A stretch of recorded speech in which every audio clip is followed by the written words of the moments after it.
So this reminds me a little bit of your bravery, your foolishness, whatever you want to call it. However, there's one story, I don't know if you remember this story, it was when there was a scare going around Tijuana that 7-Up had meth. Oh, yeah. And so why don't you tell that story a little bit? That was just a news story. I forgot several newspapers in Tijuana. I don't remember who said that was running it, but they discovered that shipments of it was 7-Up or it was 7-Up. Pepsi products. Somebody died, right? There was like 7 people, I think, that there was 7-Up laced with meth, and it was getting recalled. So you couldn't find 7-Up and store it, but it had to be a 2-liter bottle. The smaller bottles were still everywhere, but the 2-liter bottles were getting recalled. So I went around Oxxos and all different stores in Tijuana looking for a 2-liter bottle of 7-Up. Oxxo is the 7-Eleven at Tijuana. Yeah, there's 7-Elevens as well, but okay. And I went to 7-Elevens as well to like look for that 7-Up, and I couldn't find it anywhere. And almost at my last Oxxo, I was just like, wow, they have one. They didn't recall it. I had a glass and I felt weird, but I don't know if it was more because I was scared of like it might be laced. I told friends about it, this could be a potential, and some people were just like, oh, let me try it, and other people were just like, no, throw that away. And probably from the 2-liter bottle, there was like less than a liter drank, and then I was just like, I shouldn't be touching this.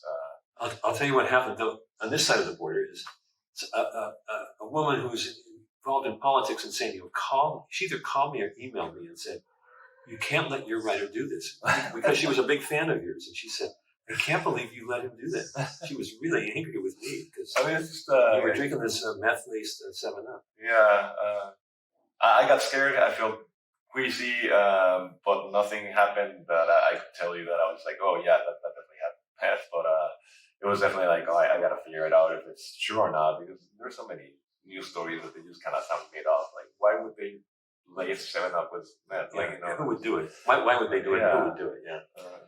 So another big story that has struck me, and I can hardly believe it, but I confirmed it because I went down after you wrote the story and checked it out myself. Is that Tijuana is full of these high rises. I mean, I think of Tijuana as a small border town still. I mean, 1 or 2 stories, but the whole skyline. I think in San Diego's. It's happening in San Diego as well. The whole skyline is different. But San Diego, we understand. It's it's the U.S. People have come to urban cores and created these gigantic high rises. But Tijuana, it's being like the 3rd or 4th biggest city behind Guadalajara, Monterrey, Mexico City. And there's so much money in Tijuana right now. There's so much money. So they're just. So tell us, like, start with maybe the biggest few high rises. What are these high rises? Are they office buildings? Are they medical buildings? New apartments that turn into Airbnbs. And the story, I interviewed a sales manager for one of the new ones that hasn't been built. They opened the mall already, but they're still building 3 more towers. But there's been like 22 or 25 new towers over 30 floors in the past 5 years or less in the past 2 years.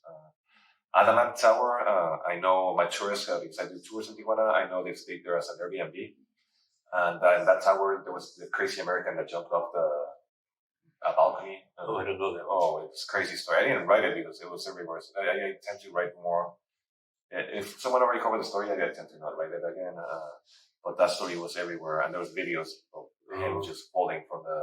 He fell or he pushed? He was all drugged up. They said that he went on a 2-week binge of I don't even know what drugs. And in the video, you can see him like trying to pull the balcony, like outside of the balcony, there's glass doors, and he's like trying to pull the glass doors, and at some point he just lets go and falls. So are these high rises kind of like China's real estate now, that it's a big failure and they aren't paid for and they're going to go bankrupt? Or are they successful? No, I think they're successful. I mean, I think it's a bubble, just kind of like how it's maybe happening in San Diego because everything's too expensive. Who can afford it? Yeah. That's happening in Tijuana, but there's a lot of foreign investment. And I'm not talking American. I mean, there's some American citizens, but they're usually Chinese Americans or there's a lot of Middle East investment as well. Because when I talked to the sales manager, he was like, yeah, 90% of it is foreign. And I was like, how many Americans? He's like, not white Americans, but there's a lot of American money coming in to like buy these condos, buy these from the Middle East or from Asia.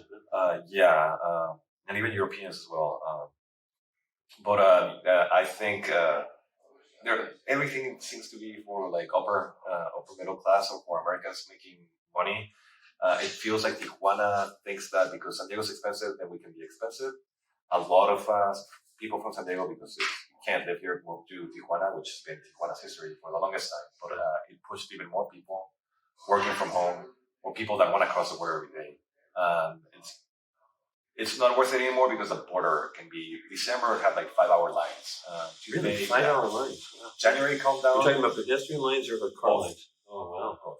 And Century used to be like 20-minute wait. Now it's going an hour wait for cars. For pedestrians, Century is still rare to wait more than 10 minutes. But there's more people getting Century, but there's way more people crossing the border after the pandemic than before the pandemic. Really? Yeah. A lot of people moved.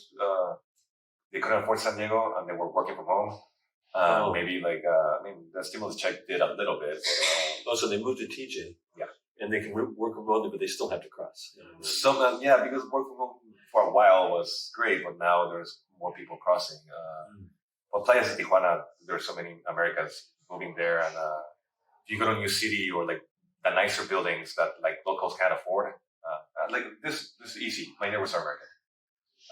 My neighbor David, he is a trolley driver. My downstairs neighbor, I don't want to mention all my neighbors, but he's a trolley driver in San Diego. Yeah, and he's from Massachusetts originally. And how much is he paying rent?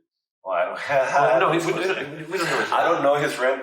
What's your rent? Well, tell us your rent.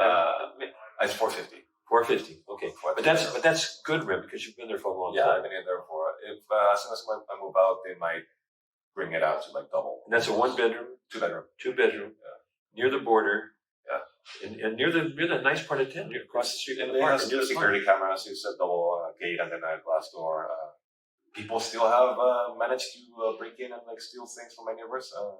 It hasn't happened in a while because now in a very Mexican Tijuana way, my balcony has a fence, so it looks like I'm in like a little person. Like everything's fenced up. Like even my bathroom window, which is not that much bigger than this screen, it still has a fence. Like it's like. So let's say I was going to move to Tijuana. I haven't lived there before, I'll assume, and I wanted to rent an apartment, a 2-bedroom apartment. How much would I pay in the center of the town? $1,200 to $1,800. Okay, that's still much cheaper than San Diego. Yeah, but you're gonna get like apartments that have like first they're not gonna be furnished. Okay. Then there's gonna be like things that you mentioned, like the water or like things that won't work precisely as they should. But I'm saying $1,200 to $1,800 if you want something very nice and stable. You can still go around town, find something below $800, find something below $500.